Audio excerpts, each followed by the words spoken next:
unos 5 minuticos antes, tal vez, pero mejor para la gente que sea puntual. Y para los que nos escuchan después, muy buenas tardes. Muchas gracias por estar acá escuchándonos en esta reflexión tan importante. El tema de hoy es telepsicología. Bueno, somos 3 psicólogos que vamos a conversar un poco sobre eso. El tema está de moda, ¿cierto? La definición y el término y el proceso hay que revisarlo. Se necesita de algunas maneras.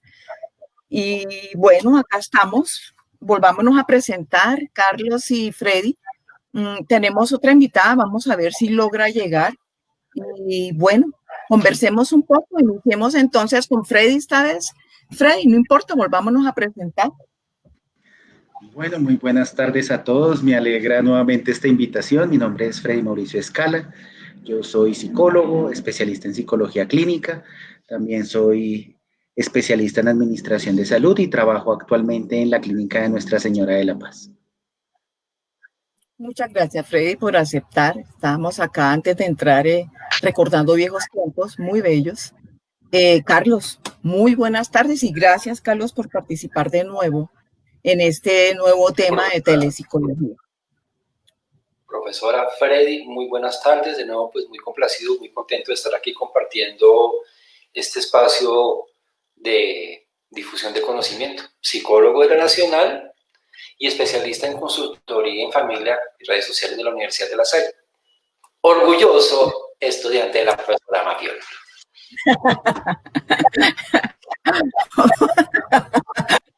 Ay, Carlos es un caso. Excelente estudiante.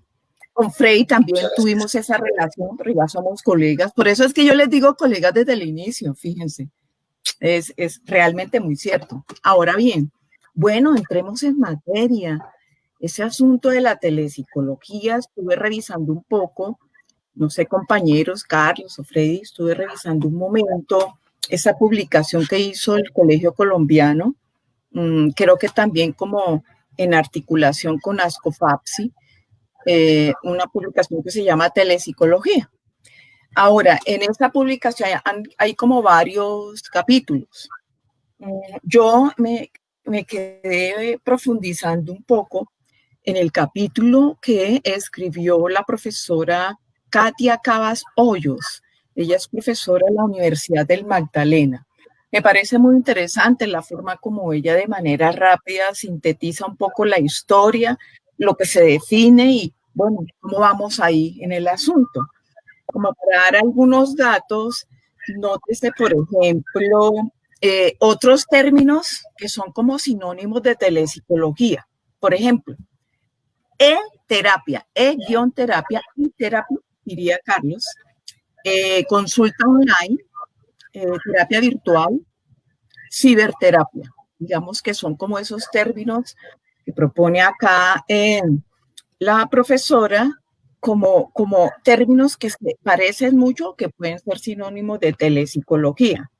Ahora bien, ella dice además, refiere, por ejemplo, cuáles son esas tecnologías, ¿cierto?, que funcionan en ese tipo de telepsicología. Entonces, habla desde el correo electrónico hasta la conversación por chat, videollamadas, notas de voz, etcétera. Pareciera que son como las técnicas más utilizadas. Bien, resulta que, digamos que nosotros, acá en Colombia y en el mundo, este asunto de la telepsicología va articulado con el servicio de la telemedicina. Y la telemedicina, pues, por supuesto, antecedió a ofrecer sus servicios de medicina antes que nosotros las de psicología. Y eso aproximadamente nos refiere la profesora en su capítulo, que digamos que ella revisa y es de la década de 1990. A partir de, bueno, cuando ya llega el Internet con toda la fuerza y hay un amplio como acceso a las computadoras y a los teléfonos inalámbricos. Es importante como parar un poco en esa historia. Ahora, ¿cuándo se usó por primera vez el término? ella dice, ella estuvo también investigando en 1997, colegas, se usó por primera vez este término en un artículo que se publicó en PsyInfo, que es una revista de la APA, de la Asociación de Psicología Americana. Entonces, vamos ahí como mirando un poco de historia. Luego, en el 2006, ¿quién lanzó la primera guía de acuerdo a este artículo? Canadá. Canadá escribió una guía para trabajar de esta manera en el 2006. Ahora bien, sin embargo, la APA, o sea, la misma asociación, en el 2013 ya hace sus definiciones. ¿Qué es la telepsicología? ¿Cómo se hace para trabajar en ella? Y más o menos, digamos que la telepsicología la definen como el ofrecimiento, la provisión de esos servicios de psicología a través de estos medios que se denominan como TICs. Listo, vamos ahí. Ahora, hablemos un poco. Ya hicimos ahí como una pequeña, no sé si digamos una reseña, como para conversar un poco. Antes de entrar en directo, estábamos hablando con Carlos y yo le decía si nuestros amigos que nos escuchan se acuerdan, Carlos trabajó en varias líneas de servicio de psicología. Entonces yo le decía a él, de acuerdo a esta pues definición, ustedes estaban haciendo telepsicología, Carlos. Y Carlos me dice, no. ¿Cómo es el asunto ahí, Carlos? Micrófono. Carlos. Carlos, micrófono. Ok. Sí, el asunto ahí es que en las dos líneas de salud mental en las que tuve la oportunidad de trabajar, la línea 106, que es la línea de salud mental de Bogotá, que empezó siendo una línea para atención a niños y niñas y adolescentes, ya después se convirtió en la línea de salud mental de Bogotá, y en la línea 192, opción 4, que fue la que surgió por razón de COVID-19, donde todas las personas que necesitan algún tipo de orientación médica y orientación general de salud, pues acudían a consultar la opción 4, el componente de salud mental, estaba ahí a disposición. ¿Qué es lo importante acá? Entre la telepsicología y la orientación. ¿Por qué? Debemos decir en este escenario que es teleorientación, ya que las intervenciones que se hacen no tienen un alcance terapéutico, en donde hay un seguimiento, un tratamiento, un plan de trabajo, sino que se hacen unas intervenciones muy puntuales que ver con asesoría, orientación y canalización a servicios especializados cuando es del caso. Entonces, cuando hablamos de telepsicología, pues me parece que es mucho más acertado hablar de un encuentro terapéutico en donde se define un plan, unas hipótesis de trabajo, unos compromisos entre el consultante y el terapeuta, mientras que en el espacio de la teleorientación no se da de esta forma. Entonces, digamos que esa es como la primera gran diferenciación que debe hacerse frente a teleorientación y telepsicología. Ahí nos tocaría entonces nosotros mismos ir como construyendo ese conocimiento y afinando esas definiciones. ¿Qué opina, Freddy? Bueno, yo creo que todas las podemos catalogar como telepsicología. Yo digo que es una estructura. Es como el gran paquete que tenemos allí. Allí incluiríamos la psicoterapia, la teleorientación. Y para mí son todas esas que se encuentran allí que podemos hacer con el paciente y a través de las tecnologías. Obviamente debe cumplir unas características mínimas. Debe tener algo mínimo que sustente poder tener ese contacto con el usuario y poder garantizar esos objetivos que desde la psicología deberíamos cumplir. Obviamente, como todas las intervenciones, pues hay unos límites, unas ciertas limitaciones que nos permitiría llegar hacia otro punto. Por ejemplo, que nos manden unas notas y nosotros hacer un examen y una supervaloración psicológica con algo que nos escriben, pues es un poco complejo sin ver al paciente. Entonces, digamos que sí hay muchas particularidades que tenemos que tener en cuenta a la hora de realizar este tipo de estrategias. Sí, yo ¿Qué es creo. lo básico? Sí, dale, Lo Freddy. básico es poder generar la comunicación con el otro. Ese es el del principio básico en donde haya una bidireccionalidad que nos permita que el usuario comprenda lo que dice el profesional y el consultante lo que realiza el psicólogo, que sea totalmente comprendido, que haya una buena relación, digamos que a pesar de que a veces sentimos que la relación terapéutica solo se puede desarrollar uno frente al otro, desde el punto de vista presencial, pues nos hemos dado cuenta de que a veces no es así. Estos medios virtuales de alguna otra forma permiten que se pueda generar ese rapport con el otro o ese vínculo terapéutico con el otro. Hay una cosa allí, como colegas, que quisiera yo como iniciar la conversación. Lo que yo he visto, porque conocemos muy poco, yo conozco poco, he tratado de leer lo que me llega y buscando. Lo que yo he visto es que esta definición de telepsicología está marcada por el instrumento que usa, ¿cierto? Por la técnica que usa, es decir, por las TICs. Entonces, si yo ofrezco cualquier cosa que nazca de servicio de psicología hacia alguien, es llamado telepsicología. Y como muy bien nos lo decía también Carlos, de pronto sea esa una de las precisiones que nosotros podríamos de alguna manera proponer, diría yo. Porque no todo es terapia, por ejemplo, ¿cierto? Carlos está hablando ahora de orientación. Ahora yo les propongo, también hay consultoría, que no necesariamente es proceso terapéutico, ¿cierto? Cuando o psicoeducación. O sí, para allá voy, o psicoeducación. Aún así, lo que yo he comprendido hasta el momento es que todos esos procesos o dinámicas realizadas por un psicólogo con alguien que necesita o que esté en esta interacción es denominado telepsicología. Ahí tenemos nosotros como la primera reflexión para analizar. Otra cosa que también les quería como poner allí para conversar y es que uno de los fuertes argumentos a nivel internacional, y bueno, ahora nosotros acá por la situación de confinamiento, para poder desarrollar esa telepsicología era un argumento muy pegado a la medicina, era llegar a más personas que no tenían como tanta facilidad de entrar en esa consulta con el médico, ¿cierto?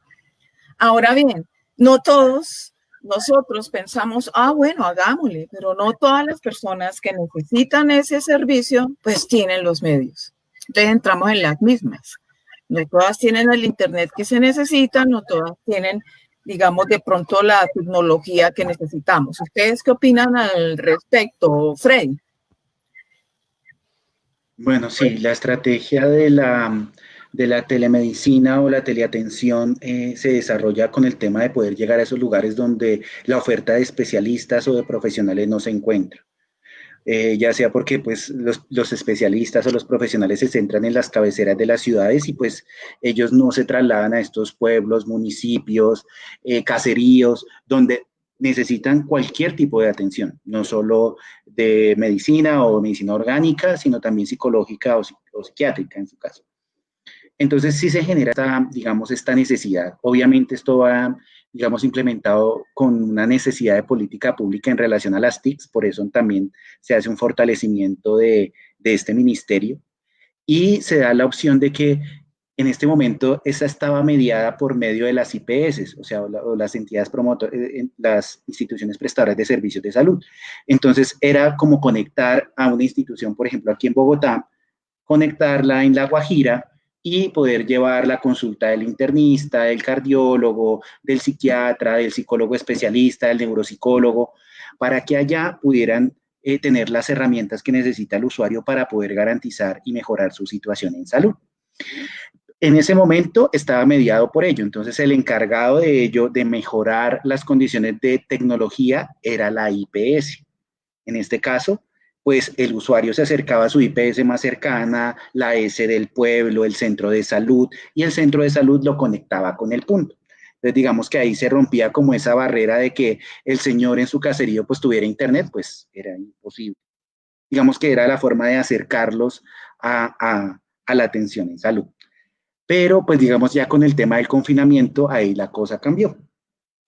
Porque obviamente las IPS y las instituciones pues cambian su metodología y pues solo van a aceptar atender los pacientes que lo requieran, van a limitar los servicios, tienen que priorizar las necesidades, entonces eso hace pues que el usuario no pueda acceder como normalmente lo haría a su atención en salud y necesitamos generar otras nuevas estrategias para llegar directamente al usuario sin necesidad de atravesar a la IPS. Por eso digamos que siempre había una relación entre un ente de referencia y el que solicitaba el servicio. Y ahí se comunicaban entre los dos. Carlos, fíjate como todo el hecho de que nosotros en psicología estemos muy articulados con esto que se conoce como telemedicina. Aún así, yo insisto, no podemos echar en el mismo saco todos los procesos que hacemos los psicólogos, ¿cierto? Porque fíjate tú, exacto, fíjate tú, Carlos, que tú podrías dar una definición. Tú hacías una teleorientación, o sea, utilizando un teléfono, aún así no era psicoterapia, ¿cierto? ¿Tú qué propones al respecto, Carlos? ¿Qué podemos hacer ahí? Bueno, ahí el escenario sigue siendo muy amplio y sigue generando múltiples oportunidades para la atención a los usuarios. Ahora bien, aquí empezamos como a ver el problema del acceso a los recursos tecnológicos que nos permitan llegar a los usuarios o que a los usuarios tengan la posibilidad de conectarse de manera fácil con un profesional de salud. Entonces, pues sí tenemos el problema. Una persona que esté en una situación crítica de salud física en Guainía, en un resguardo indígena, por ejemplo, ¿cuánta dificultad puede existir para que se desplace a un centro urbano y que en el centro urbano exista en ese momento la posibilidad de conectarse a Internet, ¿no? Entonces, sí hay que seguir haciendo muchos esfuerzos por parte del sector de comunicaciones para ampliar la capacidad, el número de antenas, las capacidades de conexión, para que también podamos seguir prestando esos servicios. Entonces, yo sí considero que tenemos las herramientas, tenemos las posibilidades, no solamente a través de los chats, de las videoconferencias, sino también a través de las mismas llamadas telefónicas. Incluso durante este mismo tiempo de aislamiento de pandemia, ya Freddy lo ha señalado, a través también de consultas telefónicas se genera la conversación, se genera el diálogo entre el paciente, entre el médico, y pues a partir de ahí se generan pues todas las opciones de tratamiento que, dadas las limitaciones, se pueden lograr. Ahora bien, también está el tema de los exámenes, el tema de recursos diagnósticos para poder generar mejores diagnósticos. Entonces, incluso aquí en Bogotá pueden existir esas dificultades de conexión. Hace unas semanas estábamos en una conversación a través de videoconferencias, se cae el internet, hay que hacer uno. Entonces es bien complicado también contar con ese elemento aleatorio de que a veces funciona el internet, se nos cayó el internet y ahora qué vamos a hacer. Pero creo que vamos por buen camino. Cuando yo era estudiante universitario hace ya siglo pasado, evidentemente, cuando empezábamos ya a ver que existía correo electrónico, existían los primeros navegadores, no se hacía por Chrome, sino por Netscape Navigator. Una profesora de psicología clínica ya nos estaba diciendo hace unos 20 años cuántas posibilidades se estaban generando con estos nuevos recursos de poder generar estos espacios de diálogo, estos espacios de intercambio entre profesionales y entre personas que están buscando escuchar a un profesional y ser escuchados por un profesional. Al principio algunos compañeros sí tenían como esa desconfianza de cómo así se pierde la calidez en el trato. No creo que se pierda. Se pierde un estrechón de manos, quizás un abrazo, pasar un pañuelo a alguien que esté llorando, pero lo nuclear de la comunicación se sigue dando porque es, en últimas, la conversación. Y lo único que está mediando la conversación es que haya un canal, y mientras el canal funcione, pues no va a haber ningún problema. Estaba yo también para colocarle como un elemento adicional a esta reflexión, y es que en esta publicación que sacó el Colegio Colombiano hay muchas disertaciones sobre la ética, muchísimas, mucha preocupación sobre eso. Y esa ética relacionada sobre todo sobre cómo guardar la confidencialidad de ese consultante que asume el rol de paciente o de cliente o de consultante de un proceso psicoterapéutico. Para mí es necesario hacer como esas distinciones. No es lo mismo una conversación de consultoría, de psicoorientación, no es lo mismo que un proceso psicoterapéutico. Y creo yo que eso es importante definirlo. Entonces, en ese orden de esas preocupaciones, Freddy, ¿qué experiencias tienes tú acerca de cómo guardar esa confidencialidad? Bueno, digamos que se han hecho muchísimas estrategias. Una tiene que ver con las plataformas con las cuales uno se comunica con el usuario. Ese digamos que es uno de los mínimos requisitos que solicita el ministerio con una banda de ancho, con una confidencialidad para que nadie vaya a intervenir dentro de la conversación o aparezca fotos, videos o cosas que no deben estar dentro del proceso de comunicación, que garantice la visualización y el audio para evitar ese tipo de situaciones que pues indudablemente pasan. El internet baja, cambia, se va la luz, o sea, son cosas que nunca van a dejar de ocurrir. Y eso ha hecho pues que de alguna u otra forma hayan plataformas específicas para este tipo de manejo. Entonces, digamos que ya hay plataformas que permiten, garantizan la confidencialidad, la bidireccional de la información para el envío de la historia clínica, en ocasiones las notas, las remisiones correspondientes que veamos que necesita el usuario. Entonces, digamos que todo eso a través de esa situación. Pero digamos que con el tema de la pandemia, el ministerio sí hizo un ejercicio de flexibilizar un poco más estas estrategias. Entonces, sí, digamos que abrió la posibilidad a más plataformas que pudieran poder generar esta comunicación. Inicialmente nosotros para el proceso de teleconsulta que realizábamos con las cárceles o que estamos empezando a hacer con el Hospital San Juan el Hospital San Rafael de Pasto, nos conectamos a través de las plataformas Meet de Google, de G Suite. Entonces, a través de estas plataformas ya tienen un contenido seguro, garantiza la comunicación, la estabilidad en la conexión y digamos que podríamos realizarlo de esa forma. Pero también nos dimos cuenta de que muchos de los usuarios, porque ya no estaba mediado por la institución, sino teníamos que llegar directamente al usuario, pues muchos no tienen ni siquiera un computador ni acceso a Internet. Lo único que tienen es su celular, algunos con plan de datos, otros solo su teléfono normal para recibir una llamada. Y digamos que con la apertura del ministerio flexibilizó esos requisitos y ahorita podemos hacer esas consultas telefónicas o utilizar otras plataformas que tenga el usuario.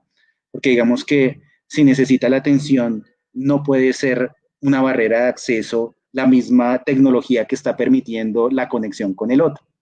Entonces, digamos que sí se empezaron a implementar las llamadas telefónicas. Lo que más queremos nosotros y los profesionales en salud mental es poder ver al usuario y hacerlo como por lo menos lo estamos haciendo nosotros. Digamos que la última posibilidad de contacto pues va a ser la forma telefónica. Uno intenta buscar la que nos permita mayor conectividad y podamos vernos, aunque sea al ojo de la cámara, pero digamos que de alguna otra forma sentir que el otro se encuentra al otro lado y te está persiguiendo, te está escuchando. Pero tuvimos que adaptarnos a las posibilidades de los usuarios. Entonces, digamos que no puede ser una barrera de acceso la tecnología, sino tiene que superar eso. Y de alguna otra forma, el profesional tuvo que adaptarse, porque digamos que hay unos que son muchísimo más empáticos desde el punto de vista de trabajar uno a uno frente a otro, y desarrollar estrategias que permitan que el otro sienta que tú estás ahí al lado apoyándolo dentro del ejercicio de la construcción del proceso psicoterapéutico. Entonces sí tuvieron que generar todas esas discusiones, se generaron en su momento, sobre que pues no sentían que eso tuviera un impacto, que el riesgo terapéutico, que no se genera la empatía, que no se genera el vínculo terapéutico con el usuario, pues que hablarle a un computador es como hablarle a la nada, pero progresivamente cuando se van implementando todas estas metodologías, los usuarios fueron respondiendo, los usuarios también nos dijeron, mire, no me llame por esta plataforma porque no me sirve, llámeme por el WhatsApp, hágame una llamada, yo le contesto. Y pone su teléfono al frente, se para, hablan, se pone los audífonos. Solo que nos hemos dado cuenta de que como se ha abierto esta posibilidad, pues obviamente los usuarios ahora consultan un poco más de lo que consultaban antes. Antes era el miedo a ir a las instituciones y más de salud mental, entonces algunos no prefieren, no, ¿para dónde va? Para la clínica. ¿Y que está muy mal? No, voy para el psiquiatra. Entonces, esto ha hecho que se reduzca el estigma un poco porque él recibe la consulta en su casa, recibe la consulta en la privacidad de su hogar, en su cuarto, en su habitación y lo hace de la forma tranquila. Si necesita el apoyo de su familiar, pues estará también aquí al lado. Entonces, sí, sí, digamos que se vio un cambio importante y significativo. Las personas pudieron expresarse un poquitico más porque no se sentían como que todo el mundo los estaba mirando de que están ingresando a una clínica o que iba a hablar con el psiquiatra o que, entonces digamos que eso cambió un poquito el paradigma y algunos que no habían consultado, consultaron porque ya no sintieron como ese temor. Sí, pareciera como que diera, entre comillas, algo curioso y es como la percepción de intimidad, ¿cierto? Que uno sintiera que se perdió porque no estamos face to face, pero ellos crearon otra definición de esa, al menos intimidad de ellos frente al servicio. Carlos, te escuchamos. Incluso la misma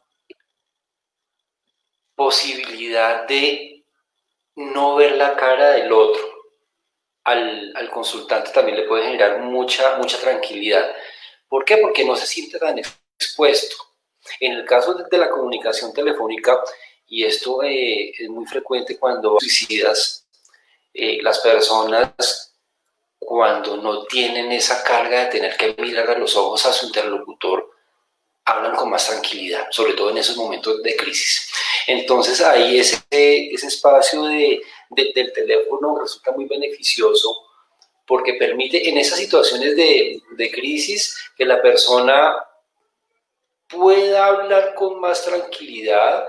Y en ese caso yo debo decir que en algunas intervenciones de ideaciones suicidas con movilización de ruta fue muy práctico, muy práctico. Mira, no te preocupes, yo sé que te vas a sentir más tranquilo y lo estoy diciendo así como si estuviera en la llamada con los ojos cerrados y la diadema puesta. No te preocupes, mira, no me vas a conocer, solamente estás siguiendo mi voz, tranquilízate, que cuando salgas de este asunto, pues vamos a estar bien. Entonces, ese anonimato que da, por ejemplo, una llamada telefónica, una conversación a través de WhatsApp, para muchas personas es muy liberadora. Y aquí valga decir, por ejemplo, que en el caso de la línea 106, el canal de WhatsApp es el que utiliza las 2/3 partes de la atención. Es decir, del 100% de intervenciones que se hacen en 106, el 70% son por WhatsApp. Y los turnos de noche son completamente copados con el canal de WhatsApp. Entonces, digamos que sí hay momentos en donde quizás uno como terapeuta sí quisiera tener el contacto visual, ver las expresiones, las microexpresiones faciales, pero hay momentos en donde únicamente uno cuenta con el tono de la voz y con los quiebres en la voz, y a partir de ahí, y con las preguntas y con el diálogo que va emergiendo, es donde vamos sabiendo qué es lo que está pasando.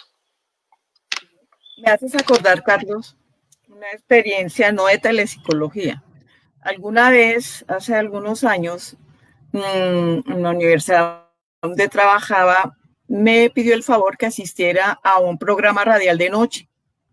Yo iba a asistir con otro compañero. Bueno, vamos, ¿cierto? 1 hora. Bueno, conversemos. Mira, el asunto casi se extendió hasta la madrugada, porque en esa cadena radial se dieron cuenta que cuando estábamos dos psicólogos como contestando cosas, como conversando, me imagino yo una experiencia muy similar a la que tú comentas, Carlos. La gente empezó a llamar tremendamente, haciendo muchas preguntas, ¿cierto? Muchas. O sea, nosotros íbamos por una hora y resultamos allá saliendo pues a la madrugada, ¿listo? Pero la experiencia es esa, ¿listo? O sea, perfecto. Eso es una experiencia y pareciera que estos medios permitieran ese acceso a otras horas, ¿cierto? Ahora, lo que a mí me inquieta es que no podemos estar definiendo éticamente ni digamos, los lineamientos y las normativas, colocando todos los procesos en un solo lugar. Porque fácilmente entonces yo estaba hablando por radio, yo estaba haciendo telepsicología, ¿cierto? Porque yo estaba utilizando un medio de comunicación, pero no es eso.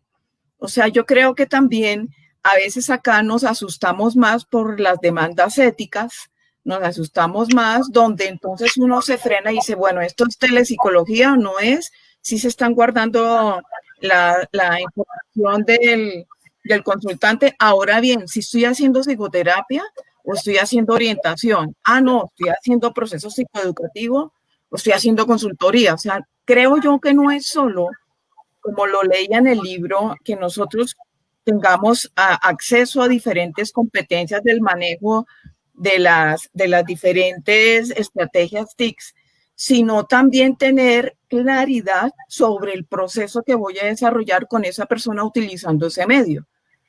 Creería yo que no estamos bien definidos entonces solo por el medio, ¿cierto? Necesitaríamos hacer diferentes rutas, diferentes formas o diferentes guías, como le gusta a la gente, o protocolos, no sé, dependiendo de lo que vaya a hacer. No sé qué opine Freddy. Es que es indudable que el hecho de que la tecnología va a seguir mediando la intervención. Digamos que en este momento pues lo hicimos como muy empujados por el tema de la pandemia, pero digamos que se hace necesario, o sea, es una forma en la cual llegamos a los usuarios que lo necesitan. Y esta es una herramienta y no va a desaparecer. Al contrario, va a tener que potencializarse frente a ello. Obviamente deben haber unos protocolos porque indudablemente van a aparecer riesgos dentro de la atención. Digamos, no somos expertos en ello, pero van a seguir pasando cosas. Pacientes con alto riesgo de suicidio que uno lo tiene al otro lado y no sabe qué hacer. Paciente que necesita una atención de urgencias y pues uno está en una consulta a través de un medio virtual, ¿qué hacemos? ¿Cómo activo el resto de las redes?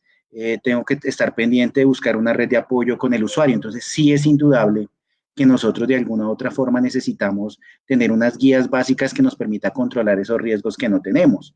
O lo mismo, a veces en este momento, por ejemplo, hay consultas presenciales en donde el profesional está al frente y el otro al frente con el tapabocas y tú no puedes leer todo lo que necesitas del usuario porque tiene el tapabocas puesto.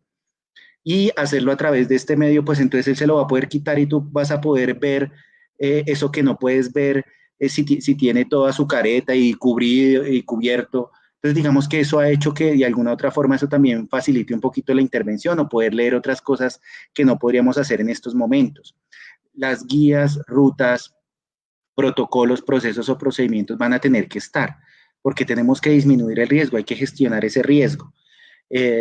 Por ejemplo, nosotros hemos tenido que activar ese tipo de rutas cuando vemos que hay pacientes que necesitan, está en su consulta y necesitas una atención de urgencias porque está malito. Entonces, pues ya orientamos a la familia, le indicamos y por favor acérquese, se le informa a la EPS, se le informa a la red familiar para que el usuario lo traigan a la institución, por ejemplo. O también tenemos la línea de atención en salud mental que tenemos con una EPS y ahí el usuario, si vemos también que necesita, le priorizamos otra atención con un profesional, con un psiquiatra o con un psicólogo para poder canalizarlo adecuadamente y que no se pierda dentro de esto. Porque digamos que pues como no lo tengo ahí, entonces no lo pude coger y lo metí a hospitalizar de una vez. Pues no, en este momento tenemos que ser muy conscientes de la realidad y la idea es que hemos hecho un ejercicio de activar lo que son todas las redes de apoyo del paciente para evitar que este tipo de situaciones pasen. Obviamente notificar a los entes competentes porque independientemente los riesgos van a existir. Porque tú puedes tener al paciente que te va a decir, no, yo no me voy a hacer nada, estoy muy bien, muy tranquilo, sale de la consulta y hace algo en su casa. o en este momento ya está en su casa, tiene todos los elementos en disposición y tú lo tienes al frente y tienes que tomar decisiones. Obviamente hay que activar las rutas, ¿Te tenemos parece? Sí.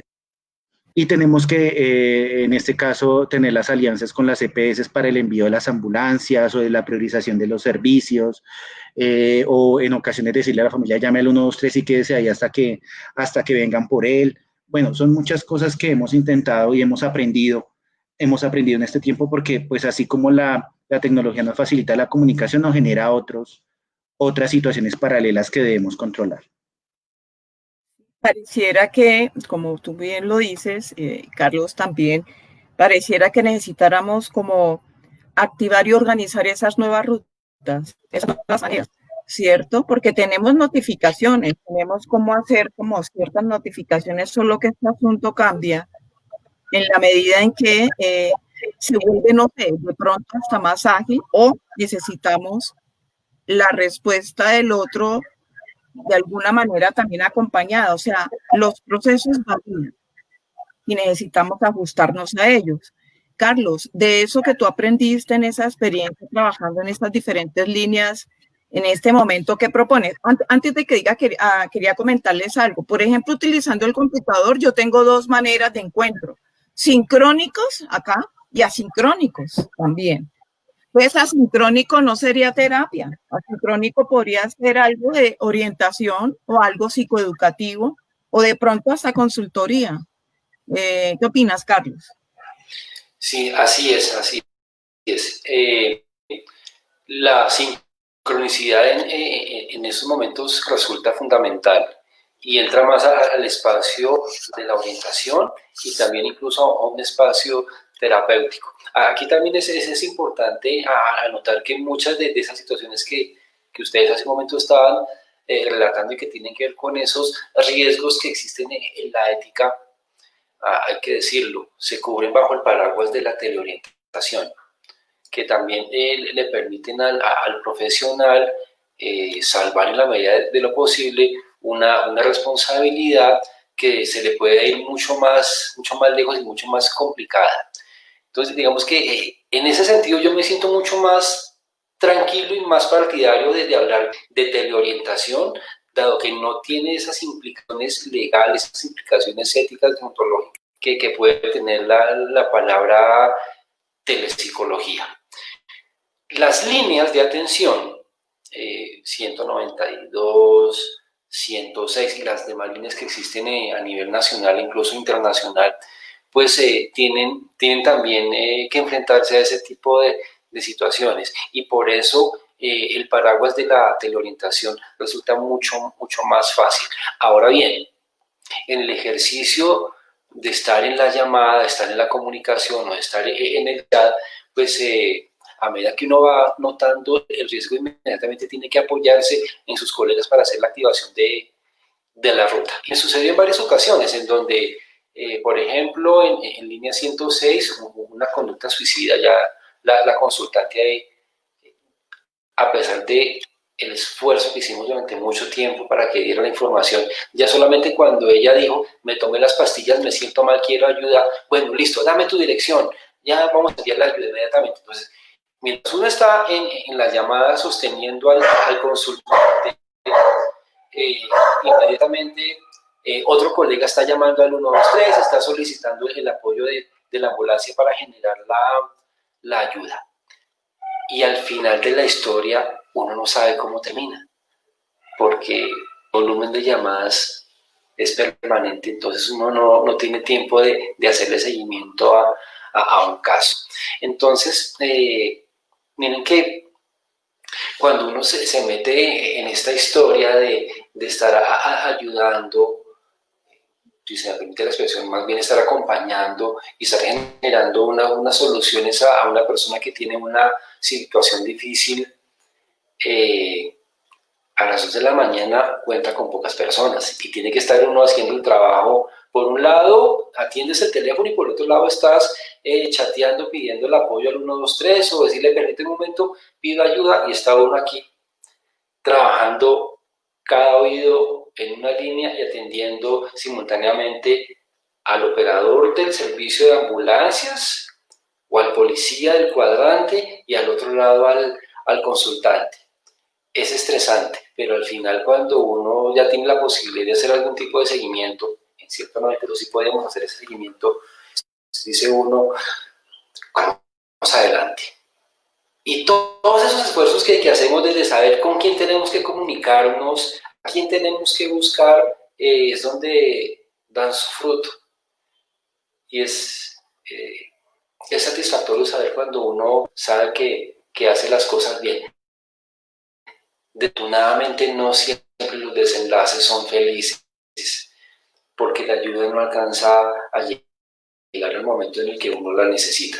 Pero en general, mi consideración es que estamos ahí listos para prestar todo el servicio, todo el apoyo, apoyar en su momento para que ellos también movilicen las rutas. Y a veces se pasan unas noches bastante frenéticas atendiendo ese tipo de casos. Yo estaba preguntándome ahora, necesitamos otro tipo de organización, Freddy, por ejemplo.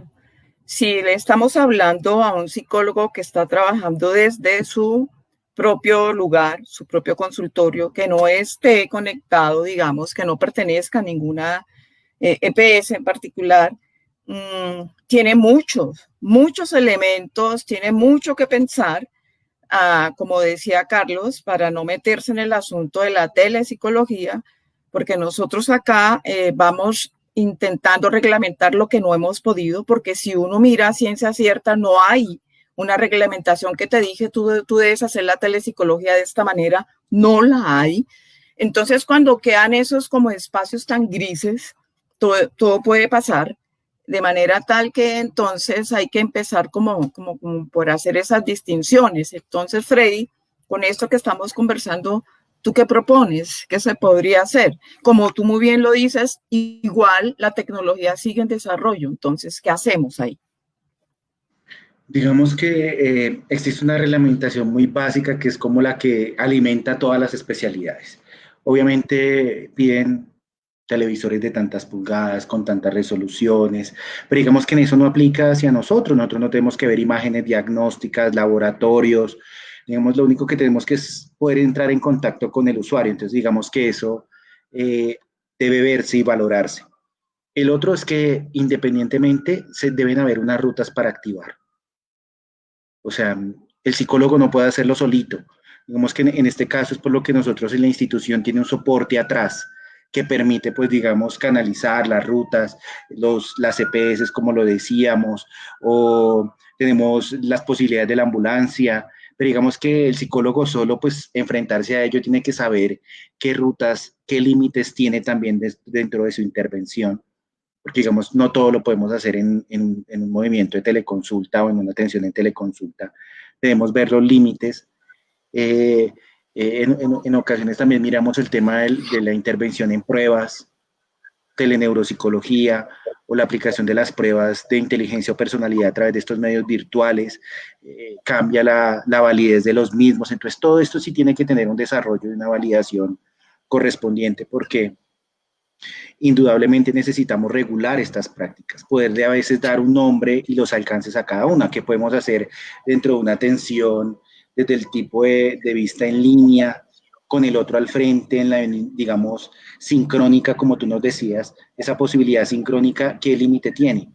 Lo mismo la sincrónica, porque digamos, no, pues aquí yo le envío todos los estudios del muchacho con las dificultades académicas, yo necesito que me dé el concepto, y yo al otro día voy y le escribo todo, ¿no? O sea, digamos que sí deben haber una serie de particularidades. También lo mismo en relación a los tiempos, a regular los tiempos para saber si con los 20 minutos que nos da la EPS o las 4 horas que pueda hacer una persona en particular es suficiente o no. Si necesito generar una serie de elementos desde el tipo de vista virtual que también permita complementar esa atención. Entonces también necesito entonces videos, audios, otro tipo de cosas que complementen la actividad que voy a hacer y que tenga el usuario y pueda trabajar con ellos.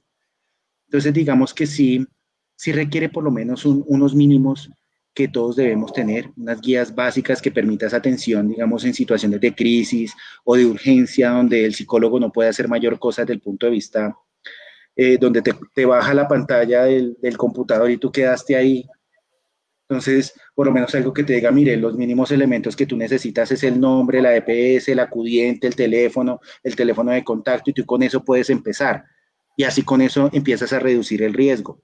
O tú le dices, no, pues conéctese conmigo a las 2 de la tarde y miramos qué hacemos. No, la idea es como que tú tengas una estructura que te permita regular, reducir los riesgos, obtener la información suficiente y necesaria, ver qué es lo que vas a hacer. Si vas a hacer un proceso psicoeducativo, entonces puedes meter a 20 personas ahí.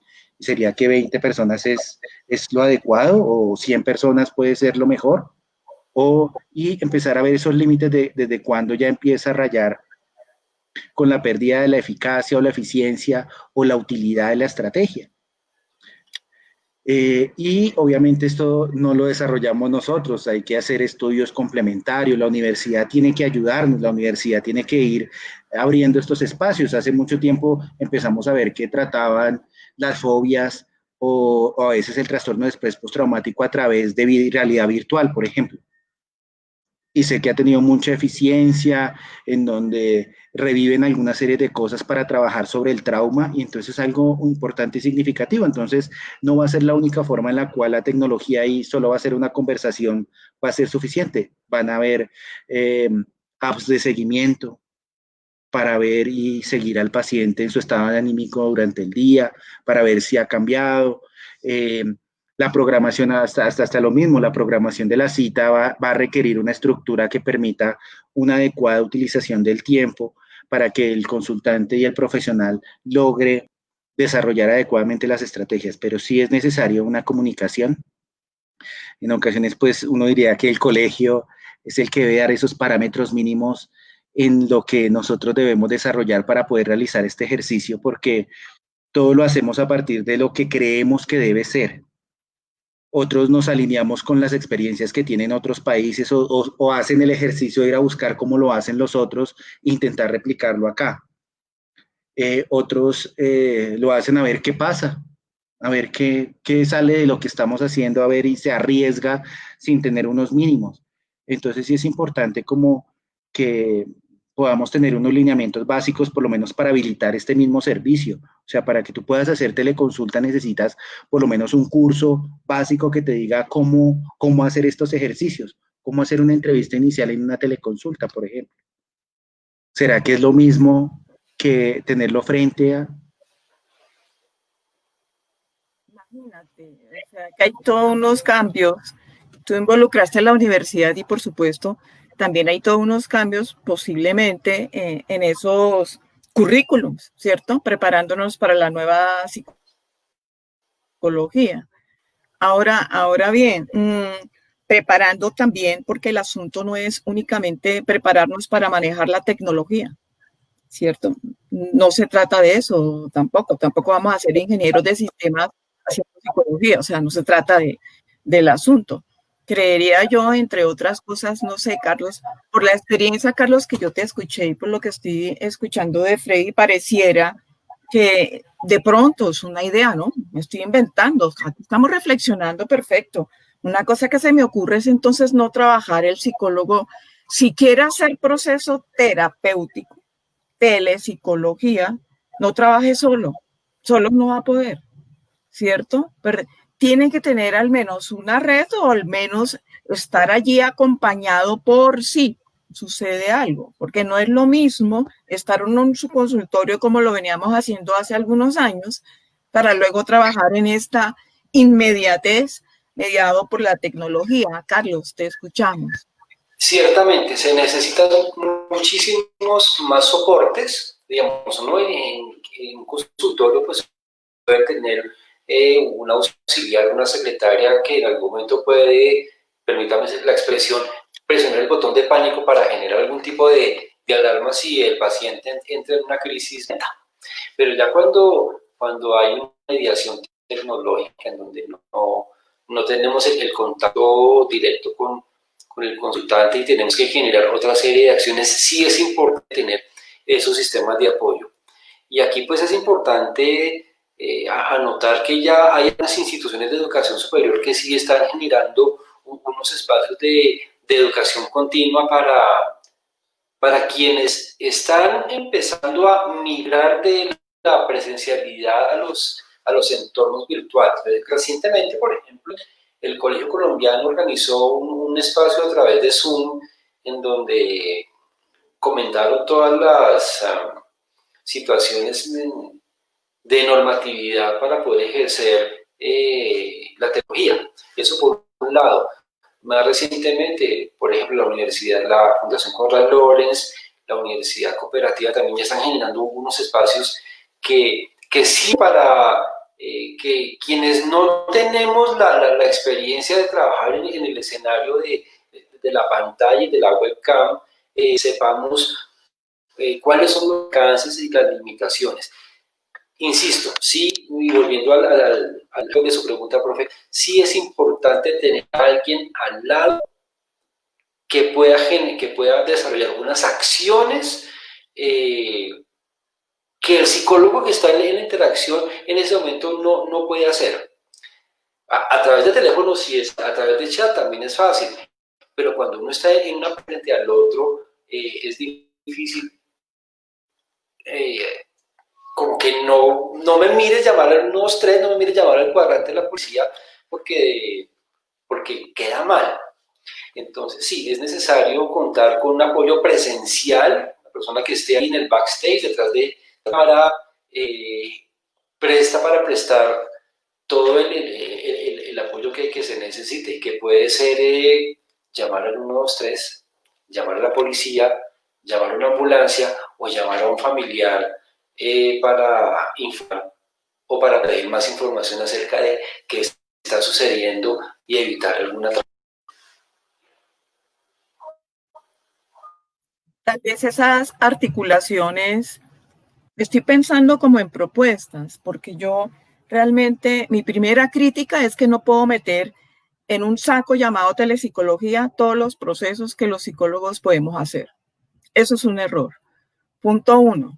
Esa es mi primera crítica. La segunda crítica es que no puedo trabajar. Si yo quiero irme por la ruta de psicoterapia, no lo puedo hacer sola. De esto estamos como conversando. Freddy tiene todo el apoyo en su institución y tú cuando trabajabas, Carlos, estabas también con tus compañeros trabajando en la línea. Eso uno tiene que medir sus alcances también. Y en tercer lugar, entonces, también pensaría yo, definir esos procesos de qué es lo que hacemos y cuáles son casi que los alcances y los propósitos de cada una de las rutas. ¿Qué se podría esperar de una teleorientación? Entonces, ¿cuál sería, entre comillas, esa guía o ese protocolo que se podría desarrollar e ir afinando esos protocolos? No los tenemos, ¿cierto? Estamos tomando protocolos de otros países, de España, de Canadá, etcétera. No los tenemos. Nos cogió esto sin haber hecho muchas cosas al respecto. Bueno, nos cogió por sorpresa, ¿cierto? Igual cogió por sorpresa la interacción de profesor-estudiante, por ejemplo. Listo, ahora, ¿qué hacemos ahí? ¿Cierto? No podemos meter todo ahí, me parece a mí que eso es un error y éticamente es imposible manejar esa regulación. Entonces ahí sí, haciendo estas distinciones, nosotros podríamos de pronto, no sé, proponer algunas cosas. Yo estaba pensando, Freddy, en ese orden de ideas, por ejemplo, ¿cuál es el número al que necesita llamar a alguien si quiere trabajar este tipo de servicio con la clínica? Freddy, mencionémoslo. Por ejemplo, cuando van a solicitar una consulta a la clínica, tenemos un call center, el 424-8824.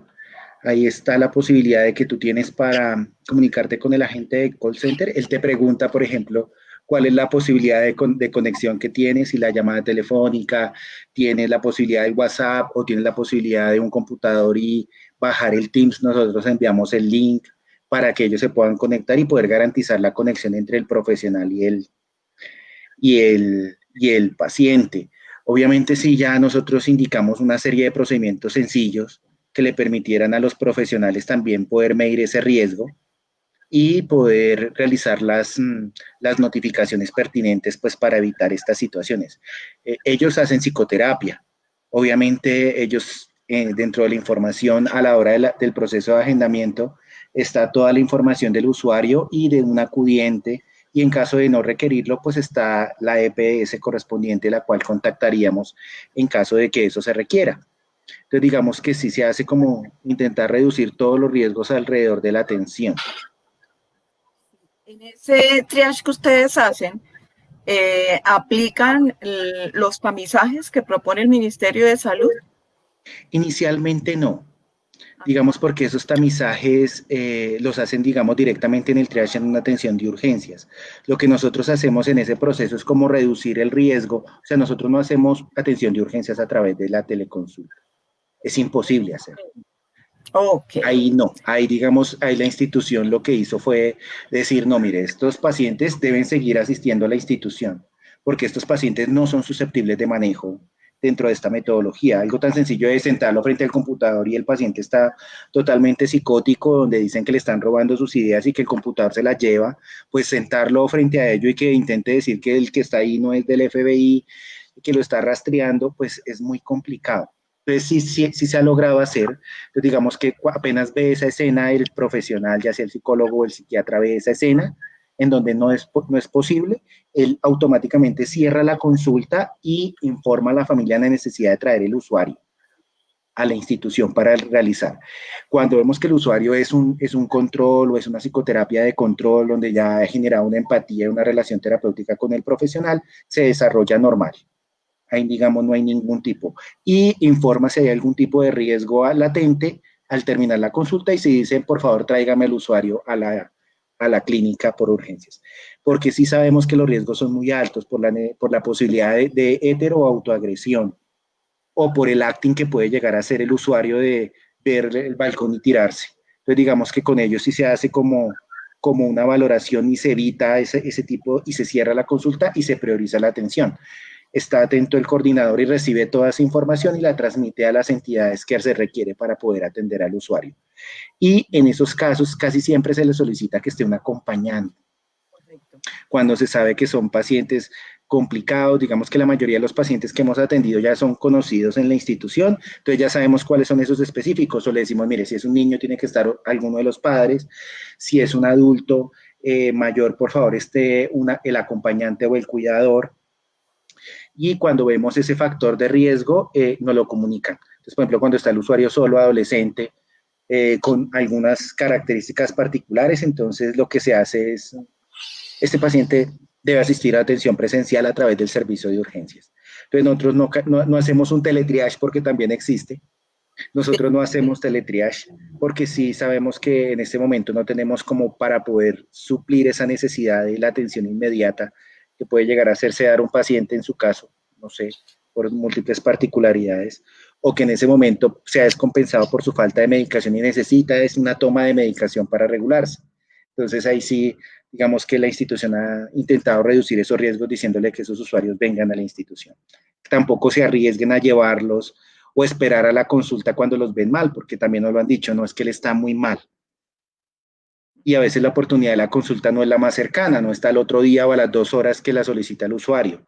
Entonces, sí le decimos, no, mira, esta no es para una atención de teleconsulta, por favor, tráigalo a la institución. Porque sí tenemos que reducirlo. Ok, Carlos. Bueno, estamos construyendo el cierre, Carlos. Te escuchaba al inicio que tú dices, bueno, el utilizar estas técnicas, digamos que nos ayuda muchísimo y podemos ofrecer un gran servicio. Ahora bien, ¿qué propones entonces, Carlos, con todas estas reflexiones que muy humildemente estamos haciendo nosotros a propósito de lo que leemos y de la experiencia que tenemos? Te escuchamos. Bueno, pues en primer lugar, seguir fortaleciendo los procesos de formación, de capacitación para enfrentarnos a estos nuevos escenarios. No solamente en lo tecnológico, no solamente aprender a manejar estas herramientas de streaming, sino también hay una cosa que no nos enseñan en la universidad y es, por ejemplo, temas prácticos de cuáles son las líneas. Cuando uno no sabe, se desborda la intervención y el profesional por alguna circunstancia queda sin herramientas, ¿a dónde llamo? El tema de la supervisión clínica, que es una cosa que aquí en Colombia no se da. Hace unos años tuve la oportunidad de asistir a un tema de psicoterapia integrativa en la Universidad Nacional y una de las cosas importantes que mencionaba el capacitador, el doctor Opaso, un chileno, era el tema de la supervisión. Aquí, ¿quién supervisa a los psicólogos clínicos? Es un escenario en este momento y en el marco de la ley que nos gobierna, aquí no se habla de supervisión. Los psicólogos clínicos son como islas, son elementos aislados que trabajan del modo que les parece más conveniente, que generan estrategias terapéuticas que quizás no tengan en algunas ocasiones el sustento técnico, el sustento científico que necesitan y que no tienen un supervisor, un acompañante que permita validar o corregir las intervenciones. Entonces, yo creo que no solamente para los temas de teleorientación, telepsicología, sino también para el propio ejercicio de la clínica, es importante que haya una regulación a través de un ejercicio de supervisión, que siempre haya alguien con más experiencia que esté pendiente de lo que está pasando en la consulta. ¿Por qué? Porque desafortunadamente se pueden generar un montón de errores en las intervenciones que se hacen a nivel individual, cada psicólogo ahí en su consulta, que pueden generar unos resultados desastrosos que el consultante cree que son bastante buenos porque no tienen una forma de ser contrastados con otras experiencias para determinar si efectivamente son intervenciones éticamente correctas y técnicamente correctas y que generen los resultados que desde la teoría y desde la experiencia y desde la evidencia se esperan que se den. Entonces yo creo que aquí lo importante es darle importancia y darle cabida a las intervenciones de supervisión en psicología clínica en cualquiera que sean sus modalidades presenciales o virtuales. Ok, no sé si Freddy, ¿quieres agregar algo más o estamos listos para despedirnos? No, yo solo agregaría que ahí es donde uno empieza la discusión, si uno simplemente con el pregrado puede asumir la psicología clínica sin un proceso de acompañamiento o formación, o una formación complementaria, pues en vista de reducir todos los riesgos que se pueden llegar a presentar por la inexperiencia. Entonces digamos que es una muy buena reflexión porque nos permitiría también indicar qué perfiles de profesionales pueden o no llegar a desarrollar estos procesos de teleatención, tanto presencial como desde el punto de vista virtual, para evitar, digamos, desenlaces muy inadecuados que en ocasiones sí se ven, ya sea por falta de la inexperiencia o por no medir, por la pericia, falta de pericia que a veces se tiene al abordar a algunos pacientes. Y pues nada, que las tecnologías llegaron para quedarse y van más hacia adelante, entonces nosotros tenemos que adaptarnos indudablemente. Tenemos que utilizar esto como una medida, una forma aliada, no verla como una restricción y con algo que va a dañar el quehacer profesional, porque algunos lo perciben así. Que es indudable que en este momento vamos a estar mediados por la tecnología por mucho tiempo más, ya no solo por el tema de la pandemia, sino que esto ya abre puertas frente a muchas posibilidades de intervención. Entonces que tenemos que estar muy atentos y familiarizarnos con ellas, no tenerles miedo, porque creo que a veces ese es como el temor más grande, es que no me vea, que no me escuche, pero tampoco nos enfrentamos a ellos, que a pesar de que no vamos a ser ingenieros de sistemas para conocer todo, necesitamos acercarnos un poquitico más, porque el usuario, bueno, ¿por dónde me meto? ¿Por dónde presiono? ¿Les picho aquí? Y pues tenemos que familiarizarnos con eso y poder aprender a manejar esas tecnologías. Y nada, pues que de alguna u otra forma nosotros tenemos que seguir avanzando y adaptándonos a lo que vaya llegando, que va a impactar desde el punto de vista social y psicológico de las personas. Y en este momento lo está haciendo. Ok, Carlos, ¿algo más que quieras decir? No, profe, vamos como conectados en esa línea, esto no va a parar, esto va a seguir así, tenemos que formarnos y estar listos a estos requerimientos que la sociedad nos está imponiendo. Ya hay que meterse de lleno en lo virtual y hay que ser muy, muy diligentes y muy competentes para poder prestar los servicios que la gente necesita. Ok, y yo por mi parte agradecerles a ustedes nuevamente, gracias por aceptar, colegas.